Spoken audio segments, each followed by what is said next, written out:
بسم الله الرحمن الرحيم. الحمد لله رب العالمين والعاقبة للمتقين، والصلاة والسلام على سيدنا ونبينا محمد وعلى آله وأصحابه أجمعين. أما بعد. Assalomu alaykum hurmatli Aziz Rahmon kanalini kuzatuvchi, qo'llab-quvvatlovchi birodarlar, mana yana bir hafta o'tdi, haftalik chiqishimizni boshlayapmiz. Gapni to'g'risi, gapni nimadan boshlash, nima gapirishni ham qurib o'ylab ko'rganim yo'q. O'tgan safar mana shu Koreyada vafot etib kelgan qizimiz Nozimaxonni hayotlari haqidagi shubha-gumonlarimiz bilan chiqqan edikki, shunga bildirilgan fikrlar, mulohazalarga asoslanib bugun gapirmoqchiman va sizlar bilmagan yana qandaydir ko'p bir holatlar haqida sizlar bilan birgalikda munosabat bildiramiz.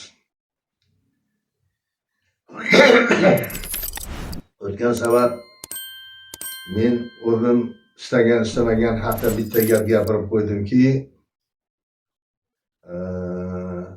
ana shu joyda o'sha ikkita aroqni sizlar ichgansizlar va shu aroq ichib shuni ta'sirida sizlarni balo naflaring ko'zga ko'rinib tajovuzga qilishga harakat qilib Nozimaxonni urib o'ldirgansizlar. Bu meni taxminim deb turib tasavvur qilib aytgan edim. Endi albatta bu hech qanday bir haqiqatga yaqin emas. Bu bitta keksa insonni hamma o'z fikr qilyapti ko'rib turib. Fikr doiramida hozir endi nima uchun aytganman, shuni asoslab berish uchun o'sha kungi bitta holatga qaytamiz. Mana xonalari kelib o'tgandan keyin avvalda narigi xonaga o'tib stolni ustida turgan shishalarga qarab nima dedi? Bu aroqni ham ikkalasini olmay ichibdi oxirigacha. Ha. O'shani, ya'ni mana nima bu aroq buni hammasini ichibdi dedi. Ichibdi hammasini dedi. Shu menda shubha uyg'otdi-da. Yana ikkita 1,5 litrlik Sprite ham turibdi, u ham bo'sh, 3 litr. Endi hammalaringga bitta savol. Bitta kichkinagina ojiza ayol, o'zi ro'zador, buni ham faraz qilaylik-da, hali og'zini ochmagan.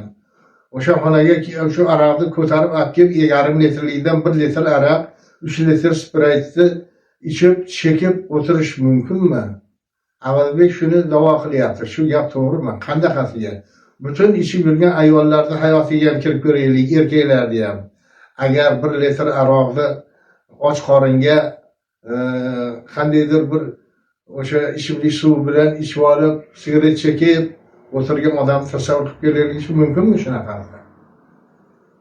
Menimcha yo'q. Hech qanday ayol, ichuvchi ayollarimiz ham 1 litr aroqni bir o'tirishda ichib yuborolmaydi. Hammasini ichibdi degan gapidan kelib chiqqan bu gaplar. Endi qayta yana ko'rdim avvalgi o'sha chiqishlarini. Kirayotganda Sherzodbek aytdiki, nima qilamiz, halisha kiraveringlar dedimi degan joyda yo'q. Kirsalaring ham hech nimaga tegmanglar deb aytdi dedi. Hammalaring eshitdilaring buni. Avazbek nima qildi? Kavlamagan joyi qolmadi. Hamma yoqqa o'zini barmog'ini qoldirib chiqdi. Hattoki hali ayollarga yana xos bo'lgan, men ham tushunmayman, test narsalarni ham oqtarib topdi pastlarda. Pasportlarni ham topdi. Ayollarga yana xos bo'lgan kiyimlarni ham, tumuchkalarni ham xona-xona ochib berdi. Maqsad nima edi? Maqsad Nozimani to'liq qoralab aybdorga chiqarishga harakat qildi, o'sha yerdan boshlangan edi. O'sha joyda o'zidan boshlangan edi. Endi men mana yangi ma'lumotlarga ega bo'lyapman. Menga o'sha Nozimaxon qizimizning onalari bilan bog'lanib turibman. Feridaxon singlim ko'p xabarlarda aytyaptiki, bu nimada boshqacha bo'lgan uchrashgan joyi Avazbek bilan. Aslida o'sha hali Siroj degan osganda qutqarib olgan yoki o'sha birinchi bo'lib ko'rgan bola mashinada Nozimani mashinasida birga o'tirishgan bo'lgan ekan o'sha paytda. Birga o'tirishganda Sirojning telefoniga telefon kelib qolgan. Keyin yugurib kirib chiqib o'shanda nimani chaqirgan. Sherzodni chaqirgan. Holbuki o'sha voqea hodisa sodir bo'lgan uydan qandaydir bir 100-200 metr masofada o'tirgan. Nima ham? Sherzod ham nimaga o'ziga yugurib kirmagan? Ular gumonga sabab bo'lmaydimi? Bizningcha shu holatlar qandaydir o'ta shubhali. Bundan keyin mana 2-3 kun bo'ldi ko'rdim. Sherzod advokat olibdiymish. Agar aytib bo'lmasa advokatni nima keragi bor unga? Bunga nima ham Dalil Uzli admini Javohirbek ham o'z Fikrulloh hazratlarini aytdi. Advokat olib o'zini himoya qilishni boshladi Sherzod. Nimadan? Qaysi qilmishidan? Haligi savol javoblarda hammamiz guvohi bo'ldikki, bitta gap gapirib yubordi, hozir chiqib ketdi. Men hammasini bo'ynimga olyapman u dedi. Hammasini men bo'ynimga olyapman u. Yana nima kerak degan gaplarni gapirdi. Shunda nimani bo'yningga olyapsiz desa, aniq gap gapira olmadi. Shu men edi bo'lib ketganini dedi xolos. Aslida unaqa bo'lmagan. Bu yerda juda ko'p ochilmagan sirlar turibdi. Mana o'sha advokatini oti Zafar Jo'rayev ekan. Zafar Jo'rayev. Men nusxalarini topsam ekranga qo'yib qo'yaman. Hech qanday advokatga o'xshamayapti, ham bir blogermi kimdir bizni qo'rqityaptiki, mabodo mana shu aynan meni shunday gaplarim, biz kabilarning gaplari 139-moddaga sabab bo'lib jinoiy ish ochilar emish.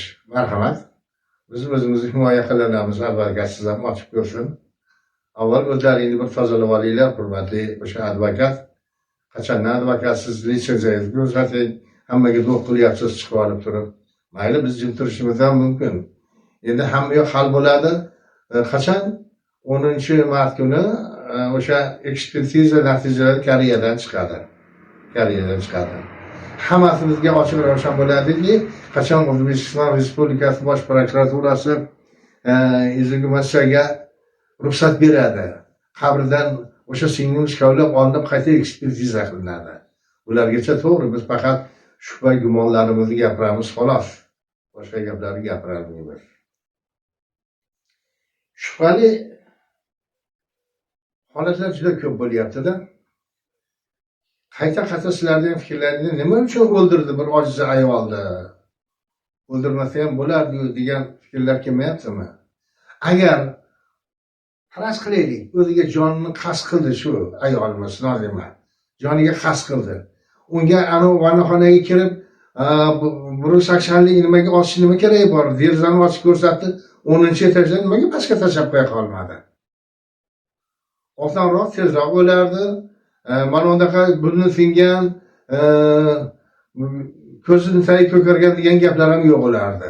Agar o'zini o'ldirishni istaganda u istamagan, o'sha derazani tashlagan bo'lardi. Bu ham mening tasavvurimda fikrim. Bunga ham qarshi chiqqan odamlar bordir. Derazani ochardi, hech qanday himoya yo'q ekan. Shunday 10-etajdan, ya'ni 10-etaj necha metr bo'ladi? Taxminan 28 metr balandlikdan o'zini tashlardi. Va osongina bu dunyo bilan xayrlashib qo'yardi. Juda ham ko'p gumonli narsalar bo'lyapti. Yana bitta men qiz onasi bilan gaplashib bitta narsani bildimki, hali hech kim bilmagan narsalardan nimaga boribdi? Shu bugun kelibdi, bugungi kuni Surxondaryoga boribdi. Sirojiddinda ota-onalar bilan gaplashib, xolis bir yana guvohlar bilan uchastkavoyni chaqirib uyga kirib aytdiki, iltimos rosa bir sinirlik bilan muomala qilsa, shu o'g'illaringni Sirojiddinni chaqirtirib olsalaring, agar mana shu yerda xolis shuni fikri menga qiziq bo'lyapti, hamma yoqda ochiq oydin aytib bersa, Otasi nima debdi? Sud bo'lib o'tdi-ku. Hech qanday aybi yo'q ekan ular debdi. Hech qanaqa sud, hatto tergov ham bo'lgan yo'q, hamma biladi. Shuna debdi. Keyin ochiq bir ikkita faktlarni aytsak, yuragini ushlab, haligi nima? O'zidan ketib qolib, uyga kirib, yana qaytib chiqib, ranglari oqarib, bir durust muomala qilmabdi. Surxondaryoni Denovida ekan, o'sha Sirojiddinning ota-onalari. Shu kecha borib, bugun qaytib keldi onalari. Mana shunaqa holatlar. Endi onada kuyib, o'sha haqiqatga yetaman deb har yerga boshini uryapti. Har yerga boshini uryaptiki, yana bitta narsa yomonga sabab bo'lyapti. Bunga sizlar nima deysizlar? Men so'rashim, bilishim bo'yicha Nazimaxon onasiga kommunal to'lovlar mayda-chuydaga pul jo'natib, pul to'playotgan ekan. Onajon, men bugun erta ketaman. Inshaalloh Toshkentdan, markazdan chiroyli bir sizga kvartira olib beraman, uy olib beraman. Shunga loyiq pul qildim degan ekan. Taxminan 60 ming, 70 ming yoki undan ko'proq atrofida pul bo'lgan deyilyapti uni. Bu onasining gaplari. Agar rost bo'lsa, shu ham sabab bo'lishi mumkinmi Nozimani fojiasiga? Eng qiziq yana bitta holat. Bu holatga men ham juda bir ajoyib nima bilan qarayapman. Nozimani ishongan bir o'rtog'i bo'lar ekan. Eko ajrashmas Marjona degan. O'zimizni shu O'zbekistonning Navoiy viloyatidan ekan. Nozima 4-mart kuni shu o'zini osib o'ldirib e'lon qilib, o'sha kuni o'lingan endi. Osganmi, o'ldirilganmi? 4-mart kuni aytilib turib, o'sha 5-martdan boshqadim onasiga yetkazib olib kelgan, o'zlaring ko'rgan hali seriallar ko'rdik-ku, qator seriallarni chiqarib turib keyin jo'natgan seriallardan keyin. Shu Marjonni o'rtog'i 9-mart kuni uyga kelibdi. Uyga kelgandan keyin juda qiynalib bog'lanishga telefonlarni ham o'chirib qo'yibdi. Oxiri gapirib, o'sha Marjonaxon qizim, o'rtog'ingizni shuna bo'lganini o'sha yerda nimalar bilasiz, men Koreyada eshitmadim debdi. 5 kun Koreyada Marjona o'rtog'ini fojiali o'limini jo'natilishini eshitmabdi emish. 5 kun Koreyada. Keyin, ya'ni 9-kuni kelganda, 9-kuni bu yerda internetdan ko'ribdi ekan. Nozimaning xabari yo'q ekan. Qiziq. Ajab sirlar deydi-ku. Ajab sirlar. Hali ko'p biz bilmagan, aqlimizga yetmagan narsalar juda ko'p. Endi qachonki Allohdan so'raymiz. Alloh adolat qilsa, hamma yo'q ro'y-rost bo'lib o'sha Koreya Respublikasida 10-kuni albatta nima chiqadi? Ekspertiza natijalari. Mabodo o'sha chiqqanda, o'sha oshqozonidan alkogol chiqdi desa, men ishonmayman. Mayli, qanchadir o'sha noqonuniy yashab gunoh, sag'ira, gunoh kabiralar qilgandir, o'zigadir o'sha qilgan. Lekin men uni aroq ichib, oshqozonidan aroq chiqqaniga ishonmayman. Agar chiqsa ham majburlab og'zidan ishani tiqib qo'ygan bo'lishadi. Hech qanday u aroq ichadigan qizga o'xshamayapti. Qanday qilganda ham o'shanday umid bilan ro'za tutgan qiz, qanaqasi ro'zani ochib olib turib aroq ichadi-yu, sigaret chekadi, bittaligi yo'q bir yigitni bevafoligiga. Bu bo'lmagan narsa. Avvalbek yana sizga aytaman, bu o'xshamabdi bu nimalaringiz. Siz hamma yo'qda o'sha qilgan 11 qismlikmi, 10 qismlikni ichida hamma yo'qda o'shanga qarshi qo'yyapsiz, o'zingiz qonunlarni buzib, o'sha ko'rsatuvni qildingiz. Chetdan bitta qiziq holat hammalaringda yoki bitta mendami oqtarib ko'ringlar. Birinchi qism, ikkinchi qism yo'q. 3-chi, 4-chi, 5-chi, 6-chi qismlar vaqtga qozon ketgan. Nima uchun qayerga ketdi ikkinchi qism? Qo'ygansiz-ku, keyin bitta narsa ochilib qolib, olib tashlagansiz deb tushunyapman. Haligi birinchi qismdan keyin 3-chi qismga ham gap so'zlar shunga to'g'ri kelyapti. Yana so'raman, Mazbek. Sizni Farg'onadan deyapti, qaytganligingizni bilmadim. Agar Quvadan deyish davom bo'lsa, men Quvalikman. Men baribir aniqlayman endi, kimni farzandsiz, oldin nima qilgansiz, qayerda yashagansiz, ular haqida men ma'lumotga ega bo'lmay qolman. To'g'ri, mening imkoniyatim cheklangan. To'g'ri, men uzoq yo'llarga yurolmayman. Faqat mashinada kerak joyga borib kelaman xolos. Lekin bitta narsa qilgandan keyin aniqlayman. Bu ishga men aralashishim kerak emasdi, aralashib qoldim. Lekin ig'vo tuhmati uchun emas. Qanchalik bo'lsa aniqlik uchun xolislik bilan yorityapman.